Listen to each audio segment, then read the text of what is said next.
Hello दोस्तों, 1 अप्रैल से सरकार ने ऑनलाइन गेमिंग्स के लिए न्यू टीडीएस पॉलिसी जारी की है। ये न्यू टीडीएस पॉलिसी क्या है और पिछली टीडीएस पॉलिसी से कैसे अलग है, वो हम इस वीडियो में बात करेंगे। वीडियो शुरू करने से पहले मैं आपको फाइनेंशियल ईयर का मतलब समझा देता हूँ। फाइनेंशियल ईयर 1 अप्रैल से स्टार्ट होता है और 31 मार्च को एंड हो जाता है। जैसे इस बार का जो फाइनेंशियल ईयर रहेगा वो 1 अप्रैल 2023 से 31 मार्च 2024 तक रहेगा। 1 अप्रैल 2023 से पहले जो टीडीएस पॉलिसी थी वो इस तरह से थी कि अगर आपका विनिंग अमाउंट किसी पार्टिकुलर गेम में 10,000 से कम होता था तो पूरा अमाउंट आपके वॉलेट में आ जाता था, और अगर विनिंग अमाउंट 10,000 या उससे ज़्यादा होता था तो उसमें 30% टीडीएस कट के आपके वॉलेट में आता था। इसके बाद आप इन अमाउंट्स को विड्रॉ कर सकते थे या फिर दोबारा से गेम में लगा सकते थे। लेकिन अब 1 अप्रैल 2023 से as per section 194B lotteries, online gaming वगैरह से जो प्रॉफिट होगा उस पर 30% टीडीएस लगेगा जो गवर्नमेंट अपने पास रखेगी।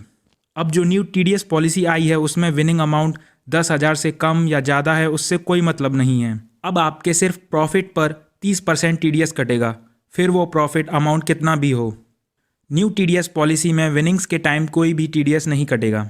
जब आप विड्रॉल करोगे तब आपके केवल प्रॉफिट पर टीडीएस कटेगा।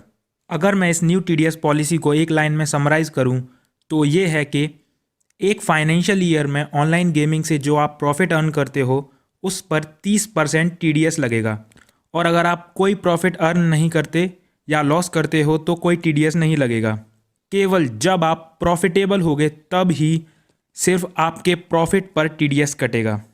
कुछ एग्जांपल्स देता हूँ जिससे आपको कोई कन्फ्यूज़न नहीं रहेगा। फर्स्ट सिनेरियो है जहां एक पर्सन है जो फाइनेंशियल ईयर 2023-24 में किसी ऑनलाइन गेमिंग साइट पर 5,000 रुपये डिपॉजिट करता है और 9,000 रुपये का विड्रॉल करता है, तो यहाँ इसको 4,000 रुपये का प्रॉफिट हुआ। 4,000 का 30% हुआ 1,200 रुपये, तो इस पर्सन को 1,200 रुपये टीडीएस गवर्नमेंट को देना होगा। सेकंड सिनेरियो है जहां एक और पर्सन है जो फाइनेंशियल ईयर 2023-24 में 5,000 रुपये डिपॉजिट करता है और 4,000 रुपये का विड्रॉल करता है। अब इस केस में ये बंदा लॉस में है, इसने कोई प्रॉफिट अर्न नहीं किया, तो विड्रॉल करने पर इस पर कोई टीडीएस चार्ज नहीं लगेगा। थर्ड सिनेरियो है जहां एक पर्सन कुछ अमाउंट लगाता है और मान लेते हैं 6,000 रुपये का नेट प्रॉफिट करता है। उसके बाद वो इस अमाउंट पर 30% टीडीएस यानी 1,800 रुपये गवर्नमेंट को डिपॉजिट कर देता है। अब इसके बाद सेम फाइनेंशियल ईयर में वो कुछ और गेम्स खेलता है।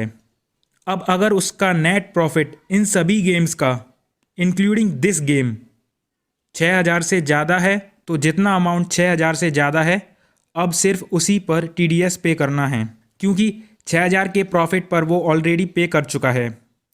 अगर उसका नेट प्रॉफिट 6,000 ही रहता है तो उसको कोई टीडीएस पे नहीं करना, क्योंकि अगेन वो 6,000 पर पे कर चुका होगा। लेकिन अगर उसका नेट प्रॉफिट 6,000 रुपये से कम हो जाता है तो हमें क्या करना है। मान लेते हैं अब इसका नेट प्रॉफिट इन सभी गेम्स का मिला के 4,000 रुपये हो रहा है, तो इस केस में इस पर्सन का 2,000 रुपये के प्रॉफिट का एक्स्ट्रा टीडीएस गवर्नमेंट को जा चुका है।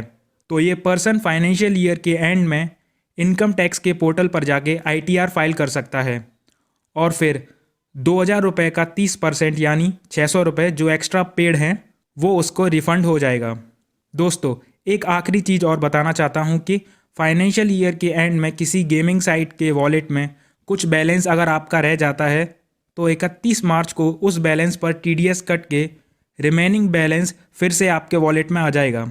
अब नेक्स्ट फाइनेंशियल ईयर में इस पार्टिकुलर अमाउंट पर आपका कोई टीडीएस नहीं लगेगा।